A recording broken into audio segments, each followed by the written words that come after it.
Hi everybody, my name is Arthur and welcome to the opening episode of Listen to Advance podcast. The podcast where you will hear lots of information accompanied by a powerful strike of motivation to raise your butt out of the couch and start advancing your life beyond recognition. I designed this podcast to help you replicate something new to your daily lifestyle and also entertain you to be less stressful and happier each day. Ladies and gentlemen, make sure you perk your ears up, and the podcast starts right now.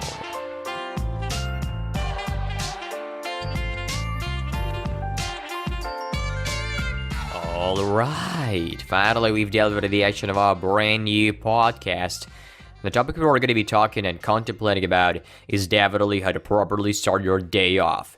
Specifically about morning rituals, which are the key aspects to consider if you want to be more fruitful throughout the whole day. And first of all, I'd like to get off with a great morning quote, which is, every morning you have two choices. Either you sleep and continue to dream, or wake up and chase them. This is a very simple and good quote, which implies that instead of sitting and hoping your dreams to come true, you better start doing something to get closer to them. You know, you can't move a rock from the road without applying any effort to it, right? This is merely impossible. And the way you start your day off will determine the outcome of it. So, what are the morning rituals? Is it just waking up, having breakfast, and going to work? Or maybe keep dreaming about a sexy lady while sleeping? And the answer is no. I hope I didn't spoil your expectations. Well, some people don't even give any care about how they start their mornings. So let's figure out how successful people run their mornings to be 10x more productive in their lives. Today, I'd like to open it up with one of the most renowned wrestlers, actors, entrepreneurs, and many, many more, whose name is very familiar to all of us, and that's Dwayne Johnson, also known as The Rock. An absolutely stellar guy by many, many means, as he's thrived in so many areas of his life.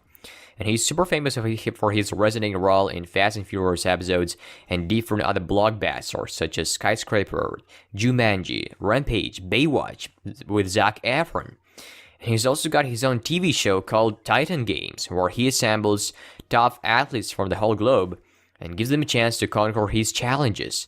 So I decided to discuss one of his most substantial components that makes him so successful and healthy at the same time, because he's a poster child of how to launch his day with the maximum speed and finish it up with a bunch of profit.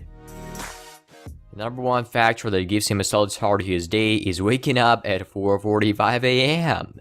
I know this may sound crazy, but he literally does that. He says that waking up early is the contribute piece to his life and career growth.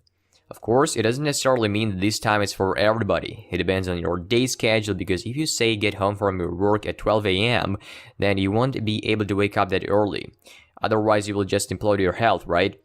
So actually, you should choose the most viable regime for yourself, and usually an average person needs roughly 8 full hours to feel rejuvenated. Some people need even less, so that's great. And let's assume that you don't have free time to read a book that you'd like to. Thus, revisiting your sleep time or removing something from your schedule that doesn't bring any benefit, like watching night TV shows, could give you some extra time for reading it. You should set priorities for what you're doing. I, for one, used to spend a lot of time on playing video games and watching TV shows with some nasty snacks in the evening. I usually went to bed at midnight and woke up at 8 a.m., which was terrible, but not the most, because there are some people who tend to sleep till 12 p.m. and their days 100% crumble because they lose a lot of time and don't want to do anything as a result. And a couple of months ago, I started waking up at 5 a.m. and I got used to it pretty quickly.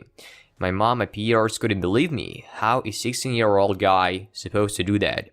This is insane. And I'd been utilizing this kind of setup for 1 month, which gave me 1.5 additional hours for reading a book. Now wake up at 6 a.m. and still have plenty of time to operate it because I go to bed and wake up 2 hours earlier than usual. I'm glad I changed my life that way, and I'm pretty sure you can do the same. Remember, poor people watch TV whilst rich ones read books. Number 2 is planning your day up front. Make sure you prepare a list of chores preemptively to be fully focused on them as you wake up. You can jot them down before going to sleep so that you don't need to do that in the morning when you feel groggy and sleepy. Having this sort of routine can definitely save your day. think the next thing is indispensable for everybody, and that's meditation. Most people might be underestimating it, saying that this is not that useful. But these people have never tried it, so how are they able to contend that? Actually, I've been a lot of this type of people for part of my life, but once I stumbled upon a book that caught my attention, and that's Tools of Titans, written by Tim Ferriss, who is also known for his best-selling books such as The 4-Hour Workweek, Tribe of Mentors, and so on. And this book is about the tactics, routines, and habits of billionaires, icons, and world-class performers that he talked to on his Tim Ferriss podcast, and managed to assemble them in 600 plus pages. It has lots of data that I have capitalized on, like meditation, that most people do in that book for staving off some depressive episodes or fostering resilience. I decided to try it and was really amused by how impactful it is, just spending 10 to 20 minutes in the morning. It is very versatile because you can use it for relaxation, focusing, or a lullaby before the sleep. And if you are wondering how to start meditating, you can use the applications like Headspace or Calm on your smartphones. There are some free courses that you can start with and eventually learn how to meditate.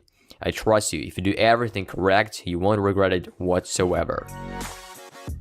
Let's move to the next one, which is cardio training after you wake up. And this one is not applied to everybody because it may take a lot of time or deteriorate your health if you're not allowed to do that. Although it is very helpful for enforcing your heart to be more sustainable against a stroke, which has been very popular over the world, as many people end up their lives or remain disabled after that disaster. In addition to this, you can decrease the chance of acquiring the stroke by consuming right food and contracting the amount of stress you may experience at work, in social vehicles, and different other places like that can obliterate your emotional state. I don't do that in the morning because I'm forced to go to school, but I try to offset it with some evening exercises that require a lot of endurance.